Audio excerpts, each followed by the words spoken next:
So how do we stop leash reactivity? Stop barking and lunging to other dogs.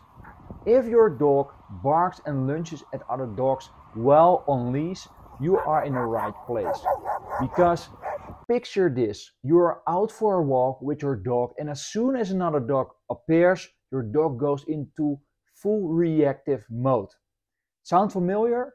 You are not alone, because many dog owners face this challenge.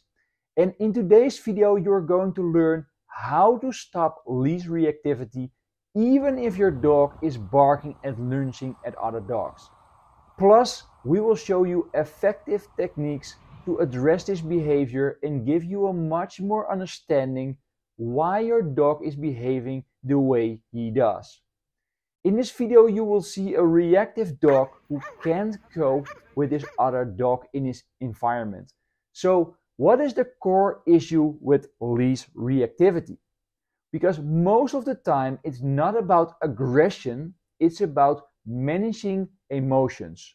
Dogs, like us, experience feelings such as frustration and anxiety.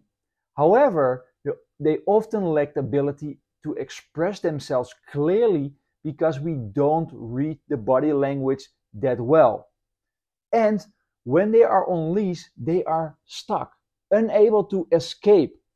So being on a leash only amplifies these emotions as they feel confined and unable to escape. So let's dive in. Let's start with step number 1. Because with many frustrated dogs, the first thing we notice when they are around other dogs is their tendency to be reactive. Because the dogs have learned that when another dog approaches, the quickest way to make that dog leave, which is what they want, is by barking and lunging. Because what happens? When your dog starts barking and lunging, typically both you and the other dog will move farther apart and walk away. What do you think your dog will learn from that? And how do you think your dog will behave the next time if it sees another dog? Exactly. His coping mechanism to be reactive works really well for him. And the sad part is this: his negative feelings, frustrations, and emotions around other dogs get bigger and bigger. And you come to a point where he is totally aroused and unreachable. So we have to turn this around to a point where he can deal with another dog. So how do we approach this? The most important step is as follows. When I began to practice this with clients, everything changed for me. So the idea is this: when you approach another dog and your dog or both dogs react, you stop walking and allow your dog to be reactive. So the first time you do this, you will likely find it feels very counterintuitive, because you might feel uneasy about allowing your dog to behave that way, and you may worry about what other people will think of you. And that is totally fine and it's totally normal. You see, here comes the most important part. The other dog doesn't have to walk away, and neither do you. Instead, you have to wait until your dog stops being reactive. And when he does, you will notice a change in his body posture, indicating he is coming out of his aroused state. That's when you can make a noise to redirect his attention.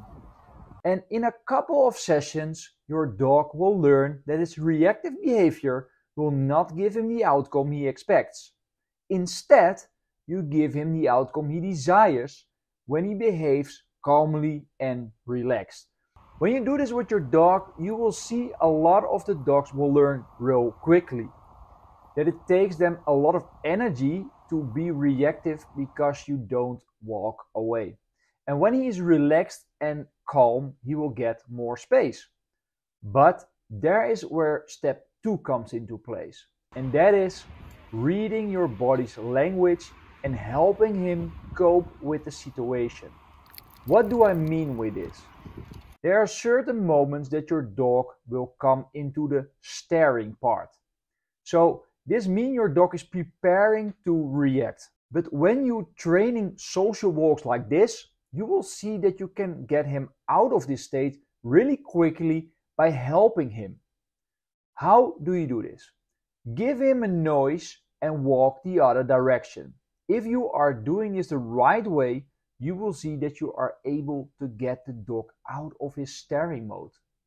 Second thing you will notice is that they will try and show other behaviors like sniffing, for example, on the ground to calm themselves. And this, my friends, is the point where your dog is learning the bigger picture. Alright, then we go into step 3. Before we move on to step 3, if you are finding this video helpful and want to see more content like this, please hit the thumbs up button and subscribe to our channel. We will be sharing plenty more free information to help you with your dog. And now let's dive into step 3. And step 3 is avoid pulling your dog in the opposite direction. Why is this important not to do this? Hear me out. Most of the time, reactive dogs, they have learned that pressure on the leash triggers reactive behavior. So you need to wait until your dog is calm and relaxed and in a reachable state so you can make a sound and guide him along. In the process, you will make some mistakes, and that is totally fine. When you have any questions about this video, please leave your comment and we will try to be as helpful as possible to you. So I hope you enjoyed this video and please don't forget to subscribe. See you on the next one.